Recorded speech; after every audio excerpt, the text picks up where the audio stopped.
আমরা যারা বিকাশ ব্যবসায়ী আছি, তো তাদের নিয়ে আজকের এই ভিডিওটি।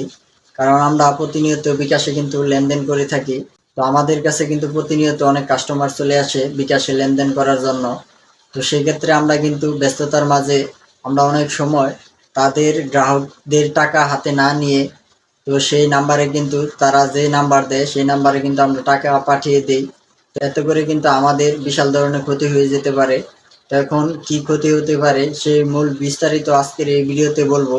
তো বিস্তারিত বলার আগে আপনাদের কাছে ছোট একটা রিকোয়েস্ট থাকবে, যদি আপনারা চ্যানেলের নতুন দর্শক হিসাবে থাকেন, আমাদের এই চ্যানেলটিকে সাবস্ক্রাইব করে আমাদের সাথে থাকেন। আর যারা ইতিমধ্যে আমাদের এই চ্যানেলটিকে সাবস্ক্রাইব করেছেন তাদেরকে সবাইকে অসংখ্য ধন্যবাদ। তো চলুন এখন আমরা আমার বাস্তব অভিজ্ঞতা থেকে আজকে আমার দোকানে যে সমস্যাটি হতে চেয়েছিল সেই সমস্যার কথা আমি আপনাদেরকে তুলে ধরবো। তো ধরুন আপনি একটি বিকাশ ব্যবসায়ী, আপনার কাছে কিন্তু প্রতিনিয়ত কাস্টমার আসে টাকা পাঠানোর জন্য। তো অনেক ক্ষেত্রে আমরা কিন্তু তখন ব্যস্ততার কারণে সে যখন যে নাম্বার দেয় তখন কিন্তু আমরা নাম্বারে টাকা পাঠিয়ে দিই। তো ধরুন আপনি একটি অপরিচিত লোক আপনার কাছে আপনার দোকানে আসলো টাকা পাঠানোর জন্য বিকাশে, তখন কিন্তু আপনি হয়তো ব্যস্ততার কারণে সে যে নাম্বারটি দিয়েছিল আপনি সেই নাম্বারে তার কথা অনুযায়ী টাকা পাঠিয়ে দিলেন। তখন আমার মূল কথা হচ্ছে যে টাকা হাতে না নিয়ে, আমি আবারও বলতেছি যে টাকা হাতে না নিয়ে কিন্তু আপনি তার নাম্বার অনুযায়ী আপনি কিন্তু টাকা পাঠিয়ে দিলেন। তখন সে যদি আপনার দোকানে আশেপাশে যদি লোক না থাকে, অর্থাৎ আপনার দোকানে যদি লোক না থাকে, তখন কিন্তু উনি দাবি করতে পারে যে ভাই আপনি যে আমার এই নাম্বারে টাকা পাঠিয়েছেন আমি কিন্তু আপনাকে টাকা দিয়ে দিছি। অর্থাৎ আপনি যে টাকাটা তার নাম্বারে পাঠিয়েছেন আপনি কিন্তু টাকাটি হাতে নেননি, অর্থাৎ হাতে না নিয়ে কিন্তু আপনি টাকাটি সেন্ড করে দিয়েছেন তার কথা অনুযায়ী।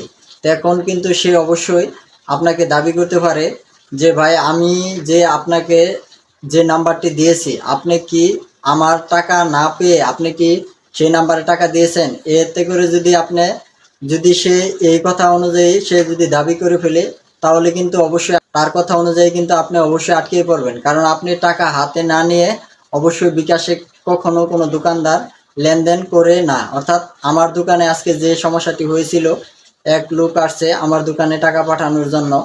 তো আমি নাম্বার টাইপ করছি, নাম্বার টাইপ করার পর তখন সে বলতেছে যে এই নাম্বারে টাকা পাঠান।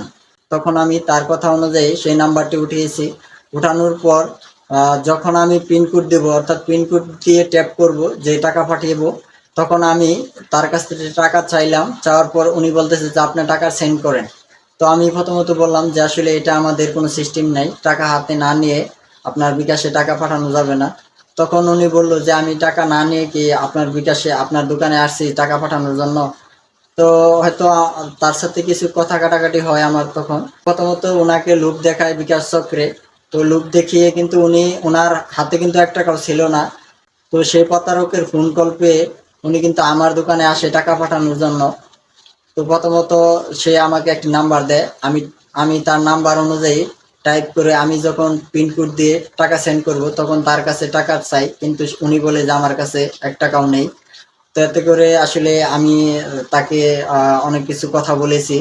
তো কথা বলার পর আসলে উনি আমাকে বিস্তারিত বলে যে প্রতারক আমাকে এরকম এরকম ফোন দিয়েছে।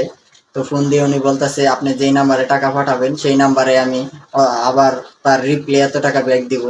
তো আসলে তার কথার প্রেক্ষিতে কিন্তু আমি যদি সেই নাম্বারে টাকা পাঠিয়ে দিতাম তাহলে কিন্তু আমি আসলে বড় ধরনের এক ধরনের সমস্যার সম্মুখীন হতাম।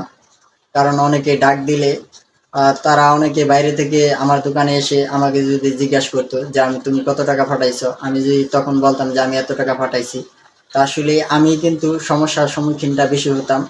কারণ হচ্ছে অনেকে আমার কথার প্রেক্ষিতে উনি বলতো যে আমি কি ওনাকে টাকা না দিয়ে আমার নাম্বারে টাকা পাঠাইছি। তো এরকম হয়তো কথার প্রেক্ষিতে আসলে কিন্তু আমি পেছে পড়ে যেতাম। তো তার জন্য আমি বলবো যে যারা বিকাশ ব্যবসায়ী আছি, তো আমরা সবাই কিন্তু গ্রাহকদের টাকা হাতে নিয়ে আমরা তারপর টাকা সেন্ড করব।